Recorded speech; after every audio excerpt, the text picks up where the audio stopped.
Bienvenue dans ce nouvel épisode de Ça déborde, le podcast Nature Peinture qui t'aide à faire autrement, à devenir ta priorité et à prendre soin de toi sans culpabiliser. Je m'appelle Lucille, je suis psychopraticienne et ici je te parle de mon parcours, mes galères, mes réussites, mes coups de cœur, mes coups de gueule aussi et les clés qui m'ont aidé à avancer et que j'ai à cœur de partager avec toi. Pour que tu apprennes à mieux te connaître, à dépasser tes peurs et tes doutes, pour laisser enfin déborder pleinement qui tu es. Alors installe-toi confortablement et c'est parti. Bonne écoute. Coucou, je suis ravie de te retrouver cette semaine pour ce deuxième épisode de cette série de l'été dédiée à l'astrologie. Donc la semaine dernière, j'ai fait le tour du côté éléments, feu, terre, air, eau. Et cette semaine, je vais rentrer un peu plus dans le détail de chaque signe. Je ne vais pas pouvoir faire une dissertation. Je pourrais franchement faire un épisode entier par signe. Et d'ailleurs, si vraiment c'est du contenu qui t'intéresse, n'hésite pas à me le dire, auquel cas vraiment je prendrai la demi-heure de mon épisode pour parler plus en profondeur de chaque signe spécifiquement. Mais là, l'idée va être de donner un petit peu la particularité de chacun, un peu dans les grandes lignes, un peu de manière succincte et avec un peu le côté top et flop, les grandes qualités de chaque signe, les grands défauts, et de s'amuser un peu à reconnaître les grands traits de ces signes-là, qui sont de ces énergies, qui sont toujours bien plus complexes en réalité, mais déjà dans les grandes lignes, on peut bien reconnaître. Ce qui est hyper important pour aider à appréhender chacun des signes, c'est de les rapporter à la saison, à la période en fait de l'année à laquelle ils correspondent. Parce que tu verras que entre la saison dans laquelle ils se trouvent et les caractéristiques, et en fait, il y a vraiment une vraie cohérence. Parce que souvent, je dis que l'astrologie, c'est un art de l'interprétation des étoiles, parce qu'effectivement, on se réfère à des constellations, à des positionnements de planètes et de luminaires et de points calculés comme le nœud nord, le nœud sud qui font les deux parties du chemin de vie, et puis la lune noire et des points comme ça. Alors j'appelle ça planète pour parler des points qu'on regarde, mais voilà, bref, pour parler de tous ces éléments qui vont être placés dans des signes, on regarde effectivement le ciel, mais l'idée c'est que c'est quand même un art d'interpréter ça au regard du biorhythme du vivant. On est vraiment, c'est comme si c'était les étoiles, mais interprété pour le concret de l'incarnation sur Terre. Et tu verras qu'il y a une super correspondance en fait entre la saison, le biorhythme et l'énergie d'un signe. Parce que du coup, les signes, ce sont des énergies. On le verra dans d'autres épisodes, mais les planètes ont des fonctions. Les maisons vont parler de domaines de vie en particulier, et les signes, ce qu'on appelle les signes, ce sont des énergies qui vont permettre à ces domaines de vie et à ces planètes de jouer leur rôle teinté de cette énergie-là.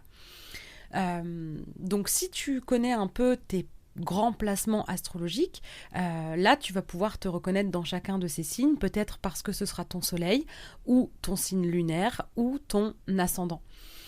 Si tu ne connais pas du tout, tu connais au moins ton signe solaire. Quand tu dis je suis bélier, je suis taureau, je suis gémeaux, en fait c'est le placement du soleil dont on parle quand on dit ça. Alors bien souvent on se reconnaît quand même dans son soleil, mais il arrive qu'on se reconnaisse pas du tout. J'en parlerai plus en détail, je vais faire un épisode qui sera dédié à la lune, au soleil et à l'ascendant, et de voir comment tout ça s'imbrique et quelle forme ça peut prendre. Mais sache que quand tu dis « je suis taureau, je suis bélier, je suis gémeaux », ça veut dire que c'est le placement de ton soleil. Donc si tu ne te reconnais pas du tout dans les caractéristiques de ton soleil, c'est que peut-être tu es plutôt dans l'ombre de ton soleil, et que ça va représenter un défi en soi, un travail que d'aller rayonner consciemment ce que tu es venu rayonner, donc l'énergie de ton soleil. Si tu te reconnais beaucoup dans un signe et que tu connais pas ton ascendant ou ton signe lunaire, peut-être que c'est parce que bah justement, c'est le signe de ta lune ou de ton ascendant qui sont des marqueurs très forts de ta personnalité et que du coup, tu vas te reconnaître là-dedans. Donc, tu pourras toujours aller creuser en allant regarder sur le site AstroThème. Tu mets ta date, ton heure et ton lieu de naissance, tu auras ta carte. Et j'ai dans l'épisode, je remettrai peut-être le lien. J'ai fait un lien vers un tableau pour calculer si tu es plutôt feu, terre, air ou eau. Et il y a tu as chaque planète avec son symbole. Donc, ça te fera comme une petite légende pour t'aider à décoder ton thème. Donc voilà. Alors, je vais essayer de ne pas perdre trop de temps parce que déjà 30 minutes pour parler de 12 signes, ça fait quand même pas long par signe. Alors je vais essayer d'être à peu près concise. Je te garantis rien, je fais au mieux. Donc le tout premier signe du zodiaque, c'est le bélier. Il y en a 12 et le dernier, c'est le poisson. Et c'est un peu comme si entre le bélier et le poisson, il y avait toute une histoire qui se raconte. Il y a une certaine forme de logique en passant d'un signe à un autre. Donc le bélier, c'est le tout premier signe. C'est un signe de feu. Donc c'est un signe d'action, c'est un signe qui a beaucoup d'énergie et c'est un signe qui est tourné vers les autres. Le bélier, il faut comprendre que c'est le début du printemps, c'est le mois d'avril. Enfin, c'est toujours du 20 au 20, donc c'est à cheval sur mars-avril, de fin mars à fin avril. Donc, en fait, c'est la fin de l'hiver, c'est le début du printemps. Et il faut toute l'énergie disponible à la nature qui s'était mise en sommeil, qui s'était mise en retrait. Il lui faut toute l'énergie possible pour que les graines, tu vois, quand le printemps revient, il y a cette espèce d'énergie de nature qui regorge d'énergie, où tu as toutes les fleurs qui bourgeonnent, où il y a la vie qui pulse de partout.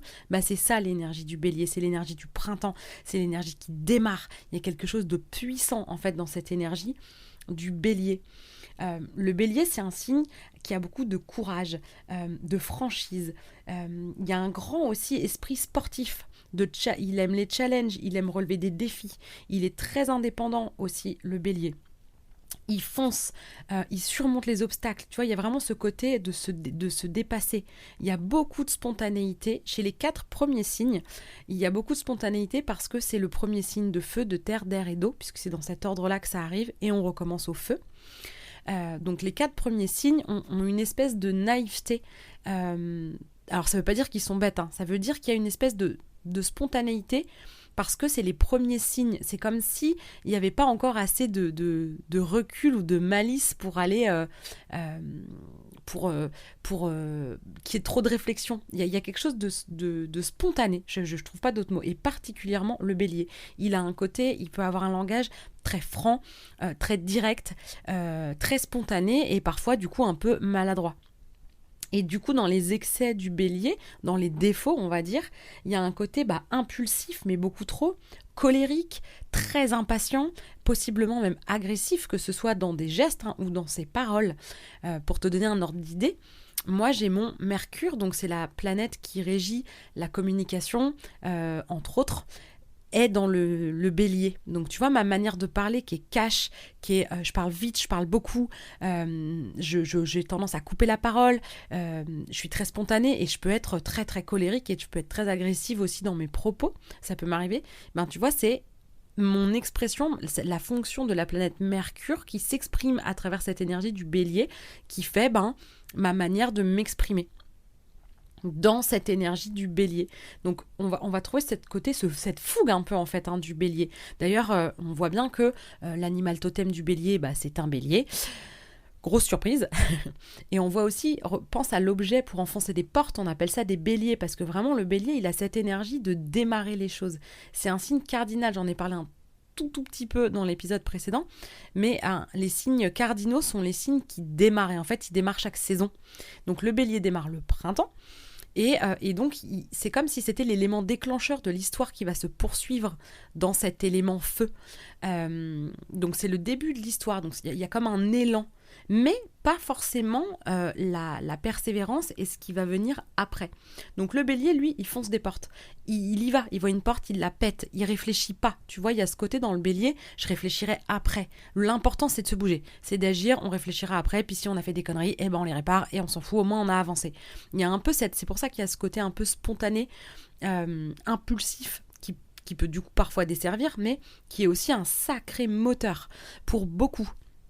Donc en fait, il va y avoir tout cet élan comme ça du bélier qui va être capable de péter des portes. Et dans l'absolu, le bélier, il s'en fout royalement de savoir ce qu'il y a derrière la porte. Ça n'a pas besoin que ça ait du sens. Et même, j'ai envie de te dire, limite, quand il aura pété la porte, il n'a même pas envie ni besoin d'aller voir ce qu'il y a derrière. Il veut une autre porte. Il veut péter une autre porte. Le signe qui, lui, va aller au bout de ce que le bélier va avoir entrepris, ça va être le taureau qui arrive juste après. Le taureau, c'est le premier signe de terre. Et le taureau, à chaque fois, tu verras souvent un signe est un peu fatigué par le signe précédent et essaye de prendre un petit peu le contre-pied. Alors, c'est pas toujours aussi net entre tous les signes, mais là, c'est extrêmement parlant entre le bélier et le taureau. Le taureau, c'est une énergie calme, tranquille. Il faut comprendre que l'énergie du taureau, c'est pas du tout le taureau de corrida, avec cette énergie fougueuse là et de l'anneau dans le nez et de la fumée, là, enfin pas de la fumée, le souffle là qui lui sort par le nez avec sa patte qui gratte d'impatience. Presque ça, limite, j'ai envie de te dire, c'est l'énergie du bélier en fait. Le taureau en astrologie, c'est l'énergie du bœuf. Le bœuf qui est dans son champ, le bœuf de travail. Il fait 600 kilos, il est dans son champ et crois-moi, s'il n'a pas envie de bouger, il va pas bouger, tu vois. Par contre, à partir du moment où il va s'être mis en mouvement, et ça peut prendre du temps, quand il va s'être mis en mouvement, lui, il va aller au bout. Donc c'est comme si le bélier avait... Oh là, j'ai tapé dans la table, j'espère que ça sera pas trop désagréable comme bruit dans le micro. Parce que ouais, je parle avec mes mains.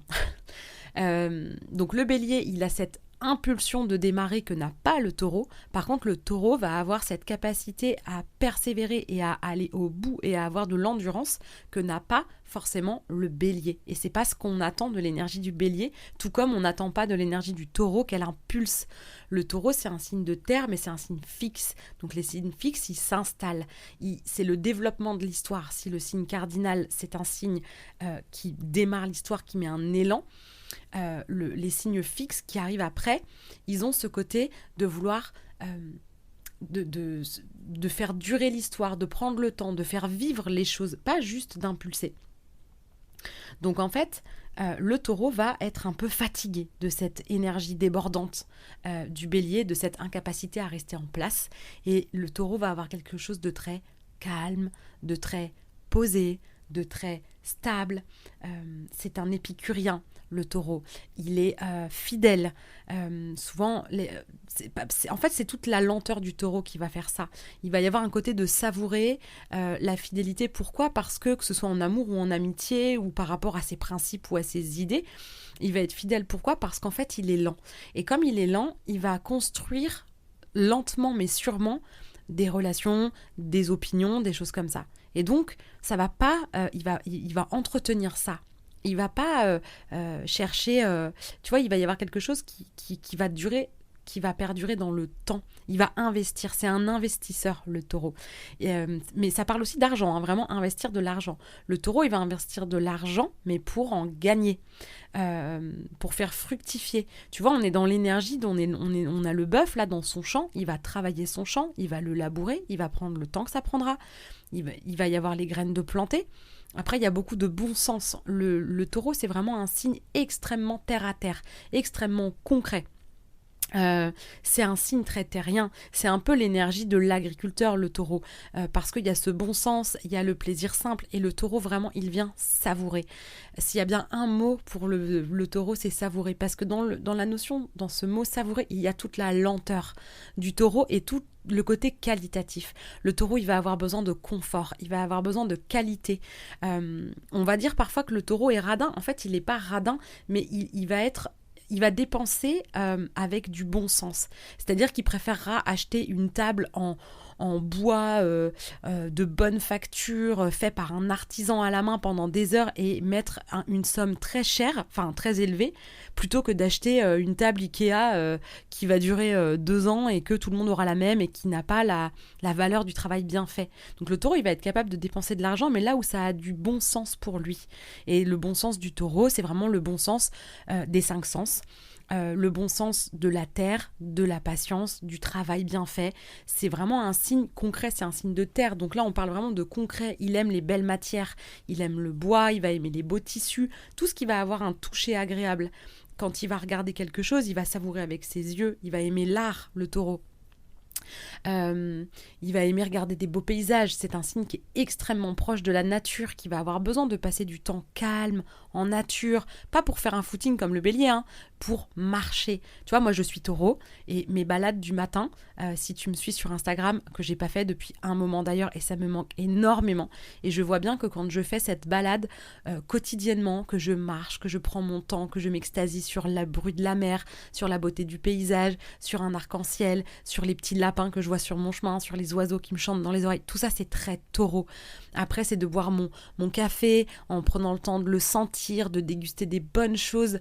Voilà, il y a tout ce côté épicurien de manger avec délectation et de vraiment, le taureau, il est là pour avoir du plaisir, pour se faire plaisir. C'est vraiment le plaisir de la table, le plaisir des odeurs, le plaisir du toucher, le plaisir des goûts, le plaisir de la nature, le plaisir d'avoir gagné de l'argent en faisant quelque chose de ses mains, avec avec sa créativité, mais pas forcément artistique, vraiment, c'est plus l'artisan, quelqu'un qui va faire avec ses mains.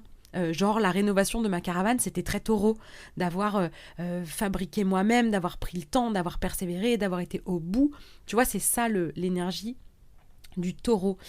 Dans ses défauts, du coup, comme je te le disais, il peut être extrêmement lent, il peut être têtu, possessif, jaloux, radin, et tout ça en fait moi je trouve que c'est surtout lié à la lenteur, parce que à partir du moment où il a mis du temps à se forger une opinion, c'est pas parce qu'on lui donne un nouveau point de vue sur la situation qu'il va changer d'avis. Il va prendre le temps d'analyser, parce que il fait rien à la légère, le taureau, il va prendre son temps. Donc il y a une certaine forme de lenteur qui peut aussi le desservir et qui peut, dans les défauts, amener énormément d'inertie, d'immobilisme et un côté très traditionnaliste, mais pas dans le bon côté du terme, parce qu'il va aimer la tradition, il va aimer le savoir-faire ancestral, etc. Mais parfois, si c'est dans l'excès, il y a quelque chose qui va faire, qui va refuser les nouvelles choses, qui va vraiment refuser de s'ouvrir à des nouvelles choses et qui va vraiment être très traditionnaliste avec quelque chose de très fermé. Donc voilà pour le taureau. Ensuite, on a le Gémeaux, qui est donc le premier signe d'air. Donc là, l'air parle toujours, comme j'ai pu expliquer la semaine dernière, de communication. Et il y a vraiment un enjeu de créer du lien par la communication. Donc le roi de la com, c'est le Gémeaux. Le Gémeaux, c'est le communicant par excellence. Il est vif, il est curieux, il est sociable, il est malin.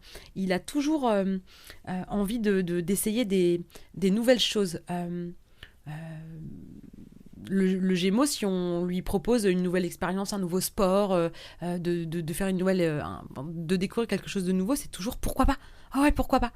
Il y a une espèce d'avidité. Il peut y avoir un peu ce qu'on appelle le FOMO chez le Gémeaux, Fear of Missing Out. Je ne sais pas si tu as déjà entendu cette expression, c'est la peur de rater quelque chose. Donc ça peut être un peu névrotique parfois chez le Gémeaux. Dans les animaux totems du Gémeaux, donc tu vois, le Gémeaux, on est arrivé au mois de juin. Le mois de juin, il y a une espèce d'effervescence. Souvent, c'est la fin de l'année scolaire. Alors, je te dis ça de mon point de vue de maman, mais il y a un peu les clôtures des associations sportives, il y a les spectacles, la fin de l'année, il faut faire les réinscriptions, il y a les kermesses, il y a des trucs comme ça qui bougent. C'est très, très, très Gémeaux. Il y a beaucoup de socialisation chez le Gémeaux, parce que alors c'est aussi le roi de la socialisation. Il sait créer du lien comme personne. Il va être capable de discuter de tout, de rien, avec des personnes d'horizons très très très divers. Il a un esprit extrêmement vif, il est malin. L'animal totem du Gémeaux, c'est à la fois le papillon et le renard et le singe. Le renard et le singe, c'est pour le côté petit malin, le petit côté rusé. C'est un petit malin, le Gémeaux. Il est intelligent, il est vif. Il peut parfois se faire passer pour plus bête qu'il n'est, mais ou parfois souffrir et de se croire, à force d'être touche à tout, d'avoir l'impression d'être bon à rien. Alors qu'en fait, c'est une vraie richesse. C'est un sacré couteau suisse, le Gémeaux. Il sait faire plein de trucs. Alors, c'est pas un expert, ok, mais il sait faire énormément de choses. Et il va le faire avec beaucoup d'entrain, beaucoup de gaieté. Il y a quelque chose de frais, de léger chez le Gémeaux. C'est le premier signe, du coup, de communication. Et dans l'histoire un peu du zodiaque, c'est comme si le bélier avait mis l'élan nécessaire pour démarrer, que le taureau avait eu la persévérance nécessaire pour aller au bout et l'endurance pour aller au bout. Et une fois que on a récolté le fruit du labeur, parce que c'est un vrai bosseur, le taureau, donc quand on a le fruit du labeur, eh ben on va aller le vendre, on va aller bouger, démarcher, en parler. Et donc c'est cette énergie-là, le Gémeaux. Il y a un peu l'énergie du commercial qui va sillonner un peu les routes, qui va aller voir pour vendre ses produits. Il y a cette énergie un peu comme ça de commercial, de publicitaire qui va avoir le bon mot. Il y a beaucoup, beaucoup d'humour chez le Gémeaux et c'est souvent des traits d'esprit ou des jeux de mots. Ça va être très... d'ailleurs, Gémeaux, on entend Gémeaux, j'ai les mots. Donc il y a vraiment... on dit que les Gémeaux, c'est les fils et les filles du verbe parce qu'ils savent s'exprimer, parce qu'ils sont à l'aise. Ça peut très bien être à l'écrit d'ailleurs, c'est pas forcément à l'oral, mais ils vont avoir une aisance de plume et de verbe. C'est pour ça que souvent il y a ce côté communicant, publicitaire, commerçant, commercial, un peu toute cette énergie-là. Par contre, dans ce qu'on va lui reprocher potentiellement au Verseau, ça va être d'être superficiel. Pourquoi ? Parce que c'est un signe d'air, le premier signe d'air, et que l'air symbolise donc la communication et le lien aussi par extension, et l'eau symbolise les émotions. On n'y est pas encore, tu vois, on a fait feu, terre, air, il n'y a pas encore d'émotion dans l'histoire, et les signes d'air, ils sont l'air est très très haut par rapport à l'eau et a pas du tout envie d'aller dans l'eau. Donc parfois les signes d'air, ou quand on a beaucoup d'air dans son thème, c'est pas si simple d'aller dans ces profondeurs émotionnelles. Donc, d'où le côté parfois un peu superficiel. Et puis comme ça va vite, que c'est rapide, qui s'ennuie vite, qui change d'avis. Autant le Taureau, il y avait quelque chose de lent. Et tu vois, le Gémeaux, il est fatigué de cette inertie. Il veut que ça bouge. Il veut que ça bouge, il veut que ça avance, quitte à changer d'idée, retourner sa veste. Lui, il va changer d'avis comme de chemise. Parce que, il va entendre parler... d'un sujet d'une certaine manière, il va s'ouvrir à ça, il va trouver ça génial, et puis le lendemain on va lui parler du même sujet mais sous un autre angle et il va trouver ça génial aussi, et donc c'est pas tant... Alors il peut y avoir un petit côté un peu de s'arranger avec la vérité chez le Gémeaux, un petit côté un peu girouette, versatile, dispersé, et j'ai appris il y a pas longtemps que le Gémeaux faisait partie un peu des signes du zodiaque qui ont un peu un red flag. Alors il y a clairement le Scorpion, mais le Gémeaux a son lot aussi de ouh putain les Gémeaux je vais me méfier, parce qu'il y a un petit côté petit malin comme le renard, petit un peu roublard, qui peut parfois s'arranger un peu avec la vérité. Alors encore une fois, comme on est dans les 4 premiers signes et qu'il y a une certaine forme de naïveté, c'est de l'entourloupe mignonne. C'est un peu l'argument du commercial qui va vendre le truc sous le bon angle. Il n'a pas vraiment menti, mais il n'a pas été complètement transparent, quoi. Il y a un peu cette petite roublardise qui va faire que parfois les gens vont se méfier des Gémeaux. Mais c'est l'énergie du bon pote, quoi. C'est le gars, quelqu'un qui a beaucoup de Gémeaux, c'est le gars quand il arrive, on se dit on va passer une bonne soirée parce qu'il y a le Gémeaux, quoi. Donc le côté bout en train, envie de se marrer, de légèreté, il y a un côté très Jones. Quand on a beaucoup de Gémeaux, en fait, on garde un esprit super jeune dans le côté... Ouais, ça reste un esprit jeune, quoi. C'est un peu un ado, pré-ado, quoi, dans l'énergie, le Gémeaux. Il papillonne, d'où le papillon en animal totem. Il papillonne complètement. Et donc, c'est le signe qui vient un peu vendre ce qui a été construit grâce à l'énergie impulsive du Bélier et à la persévérance du Taureau. Ensuite, on arrive au premier signe d'eau, qui est le signe du Cancer. Alors, le Cancer, c'est le signe le plus sensible du zodiaque. Les signes d'eau ont en commun, comme je l'ai dit la semaine dernière, leur sensibilité et leur intuition. Et donc, sur le Cancer, on était sur une intuition, comme j'ai pu un peu le dire, une intuition de cordon ombilical à cordon ombilical. Il y a cette énergie de maman dans le Cancer, de maman qui veille et qui prend soin de ses petits. Et il n'y a pas besoin d'être maman pour ça, et on peut être un homme, ça n'a rien à voir avec un côté homme-femme, c'est vraiment cette énergie de maman qui prend soin dans l'archétype. Et donc le Cancer va être vraiment très attentionné et va avoir vraiment une intuition de quoi l'autre a besoin, et avec cette envie et cette capacité à y répondre. Le Cancer, c'est un signe tendre, rêveur, naïf, mais il y a quelque chose de très enfantin. dans le cancer. C'est un peu le monde merveilleux, le monde un peu bisounours du cancer. Il y a quelque chose dans un peu les défauts, du coup, il y a une certaine forme d'immaturité. Il y a un côté boudeur, clairement, très susceptible parce que très sensible, et avec des problèmes de dépendance, de codépendance. Alors ça peut être des dépendances affectives, mais pas que, enfin surtout quand même. Mais ça peut prendre d'autres formes, de soit être un peu... avoir toujours besoin des autres, ou de faire en sorte d'être la maman qui répond tellement aux besoins de tout le monde qu'en fait on va mettre les autres en dépendance sans forcément le vouloir d'ailleurs, hein. Mais il y a tout ce côté dans le cancer extrêmement sensible,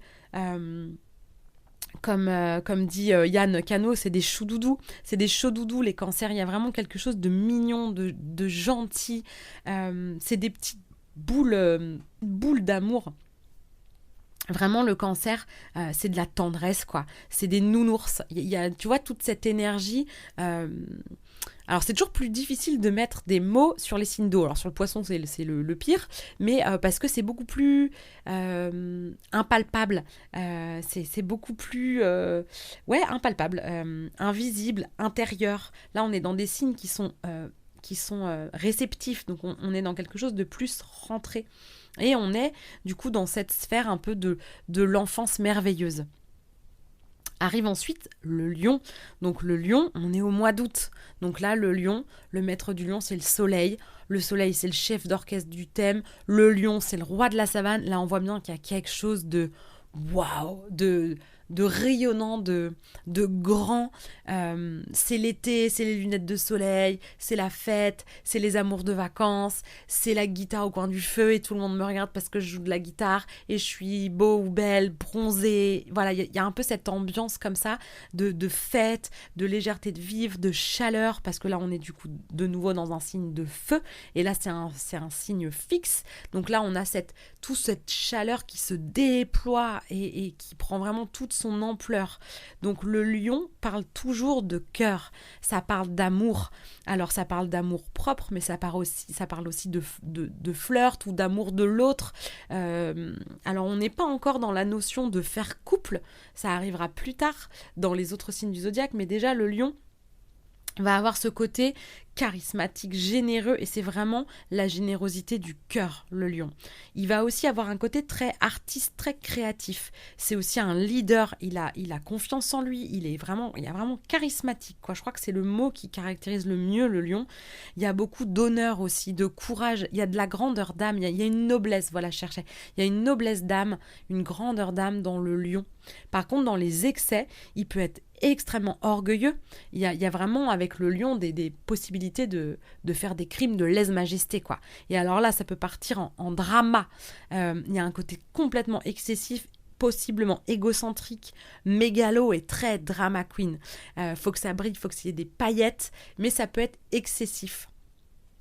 Mais il y a tout ce feu là, toute cette générosité, et on voit bien en fait la corrélation avec cette période de l'année, de chaleur, l'été, tout ça. Donc le lion, il est un peu au centre, il aime être au centre de l'attention, il aime être sous les feux des projecteurs, il aime être sous les feux de la rampe, ce que je disais la semaine dernière. Donc avec ce côté, lui, s'il doit être quelque part dans un spectacle, il est sur scène. Et puis s'il est sur scène, il est au centre, et puis il est au premier rang, et c'est lui le clou du spectacle, ou alors il est tout seul sur scène, quoi.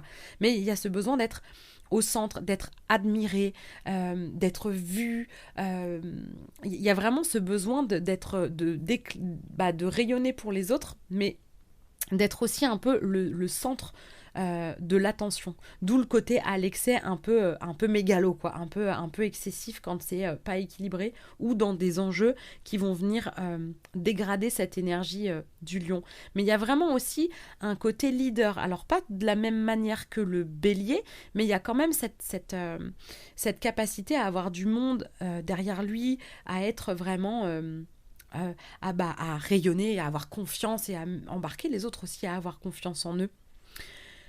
Après l'été arrive le mois de septembre, et avec le mois de septembre, l'énergie de la Vierge. Donc la Vierge, elle va nous parler de la rentrée scolaire. Tu vois, on passe au moment de la Vierge vers le 20 et quelques septembre.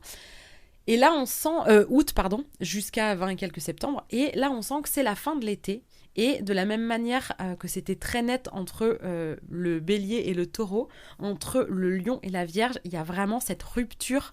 J'arrive derrière le lion et le lion, il m'a fatiguée. Il était trop au centre, il a pris trop de place, il a été trop dans la désinvolture. Et la vierge arrive derrière, c'est la cigale et la fourmi, clairement.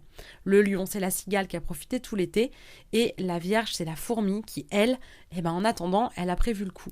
Et donc, arrive avec cette énergie de la Vierge, cette énergie de la rentrée scolaire qui lui va si bien. Donc la Vierge, elle, de nouveau, on est sur un signe de terre qui a besoin de concret. Donc comme je le disais la semaine dernière, c'est un signe malgré tout mental, même si c'est pas un signe d'air. La planète qui gouverne la Vierge, c'est Mercure, et Mercure fait partie il y a 2 planètes qui sont le maître de 2 signes, parce qu'il n'y a que 10 planètes qu'on prend en compte dans l'astrologie, et il y a 12 signes. Donc il y a 2 planètes qui gouvernent 2 signes. Donc Mercure fait partie des planètes doubles, enfin des planètes qui ont une double maîtrise, et donc il y a d'un côté le Gémeaux, pour tout le côté communication. Donc on voit bien le côté un peu mental, et le côté communication. Mercure, c'est Hermès, et Hermès, c'est le messager des dieux, mais c'est aussi le médecin des dieux. Avec le caducée, c'est aussi Mercure. Et donc, c'est plutôt cette partie-là qui fait la gouvernance de la Vierge. Mais avec, malgré tout, ce côté un peu mental qui yoyote, qui réfléchit. C'est le signe de la charge mentale par excellence, qui va penser à 1000 détails à la fois, parfois trop. Donc, il peut y avoir un vrai épuisement chez la Vierge. Mais dans la Vierge, dans ce qu'il y a de beau dans cette énergie-là, il y a ce côté... moi je dis souvent que le mot de la Vierge c'est l'ergonomie, parce qu'il y a quelque chose qui est à la fois bien conçu, bien pensé, adapté, efficace. Il y a comme un peu cette notion d'une horlogerie suisse, tu vois, la montre suisse qui a les rouages parfaitement huilés, alignés, réglés, et où ça tourne tout seul et où il n'y a pas un grain de sable dans la machine.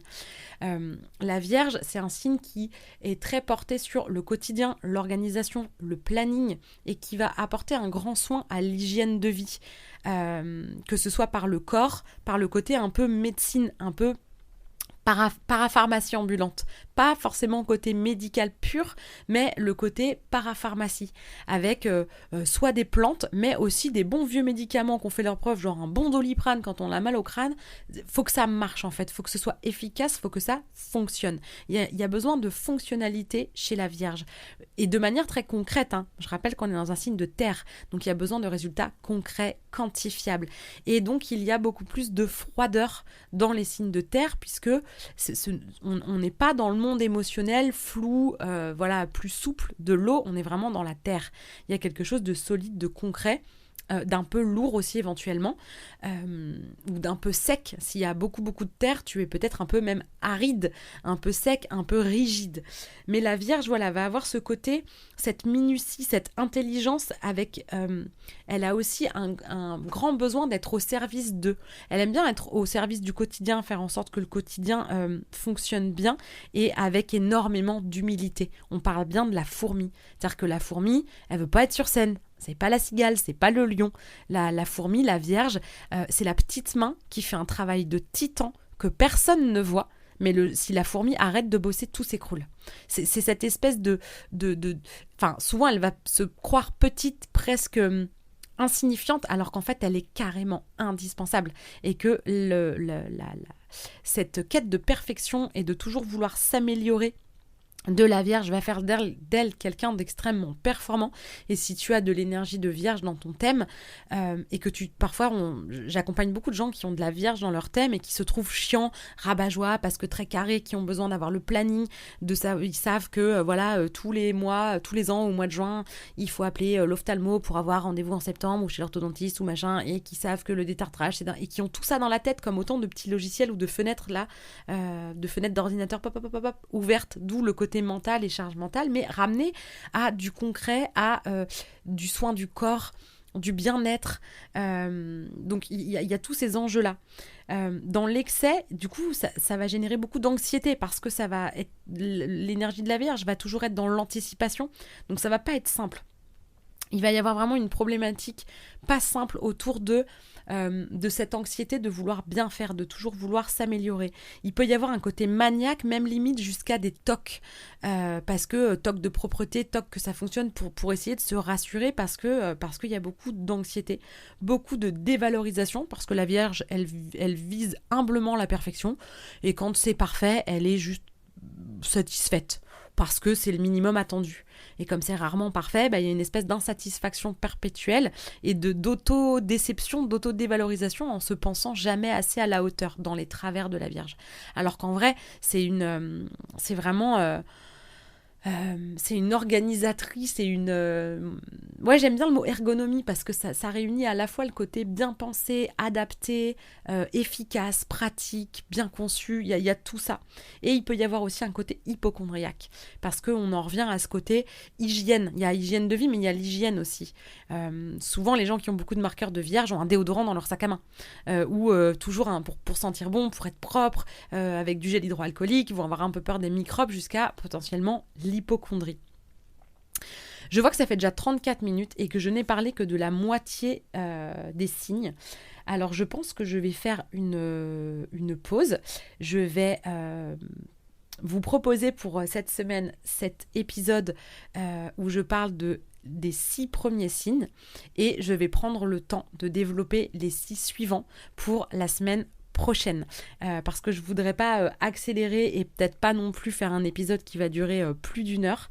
Donc je pense que je vais faire comme ça, je vais couper, je vais rester sur les 6 premiers signes et du coup je vais terminer avec cette idée que les 6 premiers signes sont des signes qui sont tournés plutôt vers soi, même s'il y a quand même un lien à l'autre. Déjà avec le Gémeaux, on voit la communication, avec le Cancer, le fait de rechercher l'émotion et la relation émotionnelle, le lien émotionnel avec les autres. Le Lion, on voit qu'il y a quand même un rapport à l'autre, mais ça ramène, il y a quand même toujours ce côté plutôt soit avec les autres, enfin soit face aux autres. À partir du 7e signe jusqu'au 12e, là il y a quelque chose de plus collectif, j'ai envie de dire, ou de plus... De moins personnel en fait, tout simplement. Les 6 premiers signes sont plutôt personnels et les 6 suivants sont plutôt un peu plus tournés vers les autres et peut-être un peu plus collectifs. Donc, j'espère que ça t'a plu, j'espère que ça t'a donné un peu de matière pour comprendre, sans forcément être un expert non plus, mais déjà avec juste un peu de bon sens et un peu de logique et en ramenant à la saison, et déjà tu peux te balader un peu dans le zodiaque et aller sentir ça. Alors je sais pas si tu t'es reconnu dans certains des traits de différents de ces signes-là, peut-être dans les défauts, peut-être dans les qualités. En tout cas, n'hésite pas à venir me donner ton avis ou à partager un peu les réflexions que tu as pu avoir autour de ces signes astrologiques. Et puis je te rappelle que si tu as envie de creuser, tu peux aller écouter l'épisode de la semaine dernière, écouter les prochains. Regardez aussi sur ma page Instagram, j'ai fait différents posts où je raconte un peu tout ça, les signes, les planètes, les maisons, etc. Et puis si tu as envie de creuser ton thème à toi en particulier, sache que tu peux prendre 3 séances d'1 heure où on va prendre le temps de voir ta personnalité soleil, lune, ascendant, ton chemin de vie, le karma, le dharma qu'on appelle aussi nœud lunaire sud et nœud lunaire nord, et ta blessure de lune noire qui est ta quête existentielle, l'endroit où tu es à la fois le plus fragile et où tu as tout ton potentiel en excellence. Donc si tu veux aller plus dans le détail de ton thème à toi, on peut prendre ces rendez-vous là, n'hésite pas à me contacter. Et puis, je te souhaite une belle fin de journée, de matinée, de soirée, selon le moment où tu écoutes ça. J'espère que ça t'a plu. Je te remercie beaucoup de ton écoute et de ta fidélité. Et je te dis à la semaine prochaine. Si cet épisode t'a plu, tu peux laisser un commentaire, noter avec tout plein d'étoiles ou encore t'abonner pour ne pas rater les prochains. Tu peux aussi partager cet épisode pour que d'autres personnes osent laisser déborder qui elles sont vraiment. Et si tu veux en savoir plus sur ma manière de travailler, mes outils et les accompagnements que je propose, rendez-vous sur ma page Instagram L'Oreille et la Plume ou sur mon site internet. Merci beaucoup de ton écoute et de ton soutien. Passe une belle journée ou une belle soirée et on se retrouve bientôt.